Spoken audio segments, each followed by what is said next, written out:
Indo British advanced pain clinic నొప్పి మాయం surgery దూరం ఫర్ అపాయింట్మెంట్స్ 9155515563. ఇప్పుడు కోల్పోయిన బిడ్డలకు సంబంధించి అన్న ఎట్లా అంటే వాళ్ళకి ఏం చేయబోతున్నారు అంటే కుటుంబాలు చాలామంది చూస్తుంటారు కదా, అదే ఇక వచ్చింది మన హక్కు మనకు దక్కింది అనే సంతోషం ఉంటుంది కదా. ఖచ్చితంగా ఒకవైపు సుప్రీంకోర్టు తీర్పు వచ్చి ఇక వర్గీకరణ పాలాలు అందుబాటులోకి రాబోతున్నాయని చెప్పి జాతి సమాజం, ఎందుకంటే జాతి ఒకటే కాదు సమాజం కూడా అరే వాళ్ళ పోరాటానికి న్యాయం జరగబోతుంది, వాళ్ళ పిల్లలకు మేలు జరగబోతుందని సమాజం కూడా బాగుంటున్న సమయంలో మళ్ళీ కొన్ని అడ్డంకులు కుట్రలు మళ్ళీ ఎదురవుతున్న సమయంలో అరే మరికొంతకాలం ఆలస్యం అవుతుందేమో అనే ఆవేదన సహజంగా ఉంటుంది కదా. అయినప్పటికీ వాటన్నిటిని అధిగమించాల్సిందే. 30 ఏళ్ళుగా వచ్చిన అడ్డంకులను ఎట్లయితే పోరాట స్ఫూర్తితోటి సంకల్ప బలంతో సమాజం అందించిన మద్దతుతోటి ఎట్లయితే అన్ని అడ్డంకులను అధిగమిస్తూ ఈ దశకు వచ్చామో, ఇప్పటికీ చివరి అడ్డంకిగా ఇంకా మాట్లాడుతున్న వాళ్ళని అధిగమించి మళ్ళీ దాన్ని అమలు చేయించుకోవడమే దృష్టి పెట్టాలి అంతే. ఎంఆర్పిఎస్ అంటే అన్న మాదిగలు అండ్ మాలలు దళితులు అంటే అందరూ కలిసే అదే అని అనుకున్నాం. నిజంగానే మొన్న జరిగినటువంటి మాలల సింహ గర్జన తరువాత మీకు చిన్న క్లూ కూడా లేకుండా నాన్న మాలలు ఇట్లా ఇంత పెద్ద సభ పెట్టబోతున్నారు, మీ గురించే మాట్లాడబోతున్నారు అని మీకు తెలీదా? ఎందుకు తెలియదమ్మా, తెలుసు. ఇప్పుడు ఆగస్టు 1వ తారీఖు నాడు తీర్పు వచ్చింది.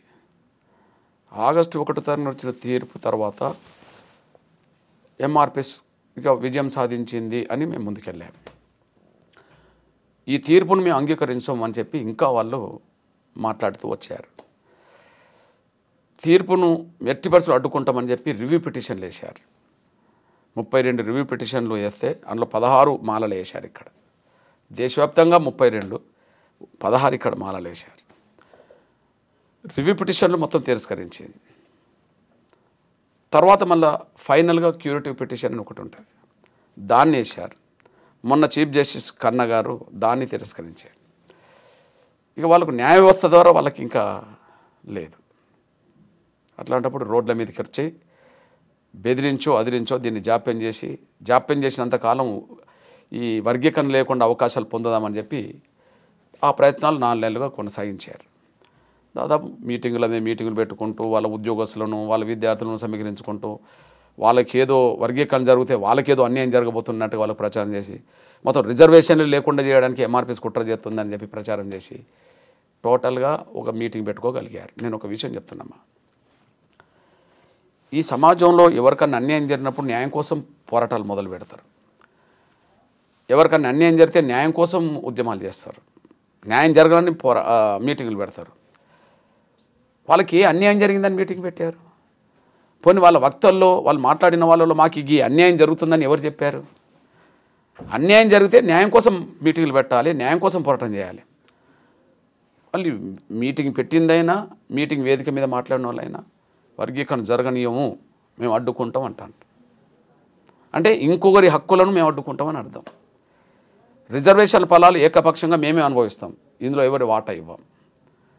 మేము వాటా అడుగుతున్నాం, మా జనాభా ఎంతో మా వాటా అంతా రావాలి. ఎందుకంటే మా వాటా రాలేదని కమిషన్ చెప్పినాయి, ప్రభుత్వాలు అంగీకరించినాయి, కోర్టులు చెప్పినాయి, అందరు చెప్పారు. మా వాటా మాకు రాలేదని అందరు చెప్పినప్పుడు వాళ్ళు ఏం చేయాలి? అరే మా సోదరులే కదా వాళ్ళు కూడా, ఇంతకాలం మేము అనుభవించినా ఇప్పుడు అందరం పంచుకొని తిందామని చెప్పి వాళ్ళకు పెద్ద మనసు ఉండాలి. వాళ్ళకి పెద్ద మనసు లేదు కాబట్టి ఇంకా మేము అడ్డుకుంటాము అని అంటారు. అంటే అర్థం ఏం చెప్పండి? ఎవరైనా ఒక మీటింగ్ పెడితే, ఇప్పుడు మహిళలు మీటింగ్ పెడతారమ్మా, మహిళలకు అన్యాయం జరిగితే మహిళలు మీటింగ్ పెడతారు, అంతే కదా. మాలలకు అన్యాయం జరిగితే మాలలు మీటింగ్ పెట్టాలి. మాదిగలకు అన్యాయం జరిగింది, ఉపకులాలకు చాలా కులాలకు అన్యాయం జరిగింది కాబట్టి మేము మీటింగ్ పెట్టుకొని ఉద్యమాలు చేశాం. సమాజం దాన్ని అంగీకరించింది, కమిషన్లు అంగీకరించినాయి, కోర్టులు అంగీకరించి అన్నీ అంగీకరించినాయి. వాళ్ళు మీటింగ్ పెట్టి ఏం చెప్పినట్టు? మేము వర్గీకరణ అడ్డుకుంటాం అంటే అందరికీ పంచనీయము అని అర్థం. అందరికీ పంచనీయం, ఎవరికి పోనీయం ఇలా వాటా అని అర్థం. దాంట్లో న్యాయం ఏందమ్మా నాకు అర్థమవుతలేదు. న్యాయం లేదు కదా. అయితే శక్తి ఉన్నది వాళ్ళకు. ఏం శక్తి ఉన్నది? అమ్మ మేము పూరి గుడిసె ఉండి వచ్చిన వాళ్ళం, మా వెనక అమాయకులైన నిరక్షరాస్యులైన నిరుపేదలైన మాదిగలు ఉన్నారు, సమాజం ఉన్నది, అన్ని వర్గాల సమాజం ఉన్నది, అండగా నిలబడ్డది మోరల్ సపోర్ట్గా. కానీ వాళ్ళు మీటింగ్ పెట్టినారు కదమ్మా, ఆ మీటింగ్కు నాయకత్వం వహించిన వాళ్ళు ఎవరమ్మా? ఒక కుటుంబానికి సంబంధించిన ఒక వ్యక్తి. అమ్మ పెద్ద వేల కోట్ల రూపాయల పారిశ్రామికవేత్త అమ్మ, ఎలక్ట్రానిక్ మీడియా ప్రింట్ మీడియాని నడిపే అధిపతి అమ్మ. ఒక ఇంట్లోనే 4 పదవులు పొందిన కుటుంబం వచ్చినాడమ్మా. తండ్రి ఎంపీ, కేంద్ర మంత్రి అమ్మ చేసిండు. అన్న ఇప్పుడు ఎమ్మెల్యేనమ్మా, తను ఎమ్మెల్యేనమ్మా, తన కొడుకు ఎంపీనమ్మా. ఒక కుటుంబంలో, బహుశా ఈ దేశంలో ఒక కుటుంబంలో 3 పదవులు పొందిన వాళ్ళ ఒక 2-3 కుటుంబాల పేరు చెప్పమ్మా. ఇప్పుడు నేను చెప్పదలుచుకుంటే సోనియా గాంధీ, రాహుల్ గాంధీ, ప్రియాంక వాళ్ళ కుటుంబంలో, లేదా కాంగ్రెస్ పార్టీ అధ్యక్షుడు ఉండబడే మల్లికార్జున ఖర్గే వాళ్ళ అల్లుడు ఎంపీ లేదా వాళ్ళ కొడుకు మంత్రి. ఈ దేశంలో ఒకే కుటుంబంలో 3 చట్టసభల పదవులు పొందిన వాళ్ళు మళ్ళీ వీళ్ళేనమ్మా. పారిశ్రామికవేత్తలమ్మా, 50,000 లక్ష కోట్ల రూపాయల అధిపతులమ్మా వాళ్ళు పారిశ్రామికవేత్తలు, పరిశ్రమ నడిపేటోళ్ళమ్మా. 2 ఒక ప్రింట్ మీడియా, ఒక ఎలక్ట్రానిక్ మీడియా నడపాలంటే 100 కోట్ల రూపాయలు అవసరమమ్మా. 3 చట్టసభలు వాళ్ళ ప్రాతినిధ్యం మొదటి నుంచి వాళ్ళకు ఉన్నదమ్మా. అమ్మా ధనం అన్ని రకాలుగా ఉన్నప్పుడు, రాజకీయ పలుకుబడి ఉన్నప్పుడు వాళ్ళని పక్కదారి పట్టించి తీసుకురావడం పెద్ద సమస్య కాదమ్మా. ఆవేదన చాటుకోవడానికి పెట్టలేదమ్మా, ఇంకొకరు హక్కులను హరించడానికి వాళ్ళు మీటింగ్ పెట్టారు. అందుకనే సమాజం ఆ మీటింగ్ను అంగీకరించదమ్మా. ఎందుకంటే ఇప్పుడు ఎంఆర్పిఎస్ మీటింగ్ పెడితేమ్మా అన్ని పార్టీలు, అన్ని సంఘాల వాళ్ళు వచ్చి వేదిక మీద ఉంటారు. అన్ని పార్టీలు, అన్ని సామాజిక వర్గాల్లో వస్తారు. మళ్ళీ న్యాయం ఉన్నది ఎంఆర్పిఎస్ వైపు అని చెప్పి అమ్మా మీటింగ్ పెట్టారు కదా. పోనీ వాళ్ళకి అన్యాయం జరిగితే న్యాయం కోసం మీటింగ్ పెడితేనన్నా ఎవరన్నా సపోర్ట్ చేస్తారమ్మా. ఇంకోరి హక్కులు వద్దని చెప్పడానికి మీటింగ్ పెట్టినరమ్మా. మీరే ఆలోచించండి. కాబట్టి ఏ పార్టీ, ఏ ఇతర మాలేతర సంఘ నాయకులు అక్కడ కనిపించలేదమ్మా వేదిక మీద. దీన్ని బట్టి స్వార్థం ఎవరిది, న్యాయం ఎవరిది? ఓకే, స్వార్థం ఉన్న వాళ్ళకు పలుకుబడి ఉన్నదమ్మా, డబ్బు ఉన్నదమ్మా, రాజకీయ పలుకుబడి ఉన్నదమ్మా. వాళ్ళలో వేలాది మంది, మాదిగల కంటే ఎక్కువ మంది ఉద్యోగస్తులు ఉన్నారమ్మా. పలుకుబడితో ఏదైనా చేసుకుంటారమ్మా, కానీ అంతిమంగా ఓడిపోతారమ్మా వాళ్ళు. ఎందుకంటే మీరు కలుపుకొని పోయే ప్రయత్నం చేయలేదు సార్ ఫస్ట్ నుంచి కూడా? ఎందుకు ఇట్లా మరి? విషయం ఏంటంటే తల్లి, ఉన్నది పంచుకుందాం, మన మధ్యలో తేడా లేకుండా కూర్చుందామంటే నేను ఎప్పుడు కూర్చుంటానమ్మా. కానీ అసలు పంచుకోవడానికే ఒప్పుకోం అంటున్న వాళ్ళతో ఎట్లా కూర్చోవాలమ్మా మీరే చెప్పండి. ఇప్పుడు మాదిగలకు అన్యాయం జరిగిందా లేదా? మాదిగలతో పాటు ఇంకా 57 కులాలు దళితుల్లో ఉన్నారు, వాళ్ళకి అన్యాయం జరిగిందా లేదా? అమ్మ ఒక్క వర్గమే ఎందుకు వ్యతిరేకిస్తుందమ్మా చెప్పు? ఉద్యోగాల్లో వాళ్ళే ఎక్కువ మంది, చదువుకున్న వాళ్ళు వాళ్ళే ఎక్కువ మంది, ఆర్థికంగా బలపడ్డోళ్ళు వాళ్ళే ఎక్కువ మంది, రాజకీయంగా బలపడ్డోళ్ళు ఆ కుటుంబానికి సంబంధించిన వాళ్ళే కదమ్మా. మరి మిగతా 57 కులాలు ఈ వర్గీకరణ కోరుకుంటున్నాయి కదమ్మా, మాదిగలు ఒక్కరే కోరుకోవట్లేదు కదా. అంటే మాదిగలకు అన్యాయం జరిగింది, మాదిగలు కోరుకుంటుండ్రు, మిగతా దళిత కులాలు కూడా వర్గీకరణ కోరుకుంటున్నాయి. అంటే వీరొక్కరే అడ్డం పడుతుంటే అర్థం ఏందమ్మా? అంటే అందరు అవకాశాలు మేమే అనుభవిస్తాం, మేమే తింటామని అర్థం. ఇకపోతే ఒక సందర్భంలో కూర్చున్నామమ్మా, ఇప్పుడు కాదు, దాదాపు ఎంఆర్పిఎస్ 94లో ఉద్యమం మొదలైనప్పుడు 99లో కూర్చున్నామమ్మా. అప్పుడు ఈ ఇష్యూ రాష్ట్రపతి చేతిలోకి వెళ్ళిపోయిందమ్మా. ఇప్పుడు సుప్రీంకోర్టులో కొంతకాలం పెండింగ్లు ఉండి జడ్జిమెంట్ వచ్చినట్టుగానే 99లో ఈ ఇష్యూ రాష్ట్రపతి చేతికి వెళ్ళింది. ఎస్సీ వర్గీకరణ కరెక్టా కాదా అని. అప్పుడు రాష్ట్రపతి కూడా దళితుడమ్మా, కేఆర్ నారాయణ్, చాలా గొప్ప మేధావి, అంబేద్కర్ తర్వాత గొప్ప మేధావిగా పేరు కన్న వ్యక్తి అమ్మ. ఆయన చేతిలో ఈ ఎస్సీ వర్గీకరణ సమస్య పెండింగ్లో ఉన్నప్పుడు అక్కడికి వెళ్ళినప్పుడు దానికంటే ముందు ఒక మాల పెద్దలు మమ్మల్ని కూర్చోబెట్టారమ్మ. అప్పుడు పివి రావు గారు దీనికి నాయకత్వం వహిస్తున్నారు. తర్వాత జూపూడి, తర్వాత ఇప్పుడు వీళ్ళందరూ ఇప్పుడు ఎవరెవరో వస్తూనే ఉన్నారు. అప్పుడు ఏమైందంటే అమ్మ, ఒక వర్ధన్ అనే ఒక స్వచ్ఛంద సంస్థ నడిపే మాల పెద్ద ఆయన ఇంట్లోనే చర్చలు జరిగినాయి. దానికి సాక్షి సంతకంలో మల్లు రవి కూడా ఉన్నాడు. అప్పుడు నాయకుడిగా పివి రావు గారు, సాక్షి సంతకం జూపూడి బ్రోకర్ కూడా పెట్టాడు. అందులో ఏం రాసుకున్నామమ్మా? అందులో ఏమున్నదంటే దళితుల్లో అసమానతలు ఉన్నాయి, ఒప్పుకున్నాం. ఈ అసమానతలను నివారించే దిశగా రాష్ట్రపతి ఏ నిర్ణయం తీసుకున్నా కట్టుబడి ఉన్నాం. ముందు అసమానతలనే అనేది ఒప్పుకున్నాం, సంతకం పెట్టినాం. మరి సమస్య పరిష్కారం ఎవరి చేతికి వెళ్ళింది అని చేతికి. ఈ అసమానతల నిర్మూలన కోసం, నివారించడం కోసం రాష్ట్రపతి ఏ నిర్ణయం తీసుకున్నా కట్టుబడి ఉందా అని చెప్పాను. అమ్మ సంతకాలు అయిపోయిన తర్వాత నెల రోజుల తర్వాత రాష్ట్రపతి ఎస్సీ వర్గీకరణ కరెక్టే అని చెప్పేశాడమ్మా. రాష్ట్రపతి చెప్పాడమ్మా, నో మేము వినమని మళ్ళీ చెప్పారమ్మా. ఇప్పుడు చెప్పండి తల్లి, సుప్రీంకోర్టు అత్యున్నత ధర్మాసనము 7 జడ్జిలతో కూడిన రాజ్యాంగ ధర్మాసనం, అందులో ధర్మాసనానికి చీఫ్ జస్టిస్ నాయకత్వం వహిస్తుంటే ఆయన ఇచ్చిన తీర్పును ఇప్పుడు బేఖాతరు అంటలేరమ్మా. ఆనాడు రాష్ట్రపతి నిర్ణయాన్ని కూడా బేఖాతరు అన్నారమ్మా. మరి ఎవరి మాట వినాలమ్మా? ఇప్పుడు ప్రధానమంత్రులు వర్గీకరణకు సపోర్ట్ చేస్తున్నారు.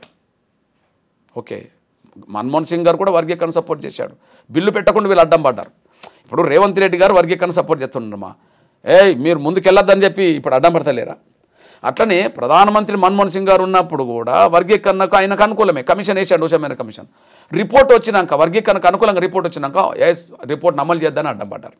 అప్పుడు అంటే రాష్ట్రపతి నిర్ణయాలు బేఖాతరు చేసే స్థాయిలో వాళ్ళు ఉన్నారు. ప్రధానమంత్రుల నిర్ణయాన్ని వాళ్ళు బేఖాతరు చేస్తారు. ఈ దేశంలో ఎస్సీ వర్గీకరణ మీద వేసిన కమిషన్ అన్ని వర్గీకరణ సపోర్ట్ చేసినాయమ్మా. ఇప్పుడు ఆంధ్రప్రదేశ్లో ఎస్సీ వర్గీకరణ మీద కమిషన్ చంద్రబాబు నాయుడు గారు వేసాడమ్మా. 94 కమిషన్ సపోర్ట్ చేసింది, జస్టిస్ రామచంద్ర కమిషన్. నేను పుట్టకముందు లాల్ బహదూర్ శాస్త్రి గారు ప్రధానమంత్రిగా ఉన్నప్పుడు కమిషన్ పడ్డదమ్మా, లోకూర్ కమిటీ. అది వర్గీకరణ సపోర్ట్ చేసింది. పోనీ యూపీఏ గవర్నమెంట్లో మన్మోహన్ సింగ్ గారు గవర్నమెంట్లో జస్టిస్ ఉషా మేరా కమిషన్ వేసిందమ్మా, వర్గీకరణ సపోర్ట్ చేసింది. మహారాష్ట్రలో లాహోజీ సాల్వే కమిటీ పడ్డదమ్మా, వర్గీకరణ సపోర్ట్ చేసింది. తమిళనాడులో జస్టిస్ జనార్దన్ కమిషన్ పడ్డదమ్మా, వర్గీకరణ సపోర్ట్ చేసింది. కర్ణాటకలో జస్టిస్ సదాశివన్ కమిషన్ పడ్డదమ్మా, వర్గీకరణ సపోర్ట్ చేసింది. ఉత్తరప్రదేశ్లో హుకుమ్ సింగ్ కమిషన్ పడ్డదమ్మా, వర్గీకరణ సపోర్ట్ చేసింది. హర్యానాలో పంజాబ్లో ఉమ్మడిగా ఉషా మేరా కమిషన్, తర్వాత జస్టిస్ లాహోజీ సాల్వే కమిషను ఇక్కడ పడ్డదమ్మా. ఇట్లా ప్రతి రాష్ట్రంలో కమిషన్లు పడ్డాయమ్మా. పంజాబ్లో గుర్నామ్ సింగ్ కమిషన్ పడ్డదమ్మా. అన్ని కమిషన్ సపోర్ట్ చేసినాయి అమ్మ. కమిషన్లు ఎందుకు సపోర్ట్ చేస్తాయమ్మా అంటే అన్యాయం జరిగిందనేది నిర్ధారణకు చేసి న్యాయం జరగాలని చెప్పేసినాయమ్మా. కమిషన్ రిపోర్టులు బేఖాతరు చేస్తారమ్మా, సుప్రీంకోర్టుల నిర్ణయాలు బేఖాతరు చేస్తారమ్మా, ప్రధానమంత్రి నిర్ణయాన్ని బేఖాతరు చేస్తారమ్మా. ముఖ్యమంత్రులు మాట్లాడితే వర్గీకరణ అడ్డు తగులుతామని ఇప్పుడు చెప్తారమ్మా. ఇప్పుడు మొన్న పెట్టిన మీటింగ్లో వక్తలందరూ ఏం మాట్లాడిన తల్లి, మేము వర్గీకరణ అడ్డుకుంటామని చెప్పారు. ఇక వాళ్ళకి ఎవరు చెప్పాలి తల్లి, నాకు మీరు చెప్పండి. ఇప్పుడు ఇది అన్నదమ్ముల పంచాయతీ లెక్క ఉందన్న. ఒక కుటుంబంలోనే ఒక అన్న ఒక తమ్ముడు కొట్లాడుకుంటున్నట్టు ఉంది. మరి దీనికి పరిష్కారం లేదా అంటే ఇప్పటి వరకు మాలలే లబ్ధి పొందిండ్రు అని మీరు అంటున్నారు అమ్మా. నాకు అర్థమైంది తల్లి. ఇప్పుడు ఎస్సీ వర్గీకరణ స్త్రీ పురుషుల మధ్యలో ఏదైనా వివాదం జరుగుతుంది, పురుషులదైనా స్త్రీలదైనా న్యాయం వైపే నిలబడగల తల్లి ఎవరమైనా. నంబర్ 1 కుటుంబం మీరు అన్నట్టుగా అన్నదమ్ముల మధ్యలోనే ఒక స్ట్రగుల్ జరుగుతుంది. ఆ అన్నదమ్ముల మధ్యలో న్యాయం ఎవరిది అన్యాయం ఎవరిదో తేలుతుంది కదా తల్లి. ఓకే, 2 కులాల మధ్యలోనే యుద్ధం జరుగుతుంది. ఏ కులం న్యాయం వైపు ఉన్నదనే విషయం నిర్ధారణ జరుగుతుంది తల్లి కదా. అంటే అన్నదమ్ముల మధ్యలో సమస్య ఒక ఘర్షణగా మారినా, లేదా స్త్రీ పురుషుల మధ్యలో ఘర్షణగా మారినా, లేదా 2 కులాలు తెగల మధ్యలో ఘర్షణ మారినా ఇద్దరి వైపు న్యాయం ఉండదు, ఇద్దరి వైపు అన్యాయం ఉండదమ్మా. న్యాయం ఒకవైపు ఉంటుంది, అన్యాయం ఒకవైపు ఉంటుంది. ఇప్పుడు చెప్పండి తల్లి, న్యాయం ఇటు ఉన్నదని సమాజం ఒప్పుకున్నది కదా, కమిషన్లు ఒప్పుకున్నాయి కదా, కోర్టులు ఒప్పుకున్నాయి కదా, ప్రధానమంత్రులు ఒప్పుకున్నారు కదా, రాష్ట్రపతులు ఒప్పుకున్నారు కదా, మేము ఒప్పుకోమంటాను. ఇప్పుడు ఎవరు చెప్పాలి తల్లి? నువ్వే చెప్పు, నువ్వన్నా చెప్పు మరి వాళ్ళకు. నా బిడ్డగా, నా చెల్లెగా నువ్వు చెప్పు, న్యాయం వైపు చెప్పు.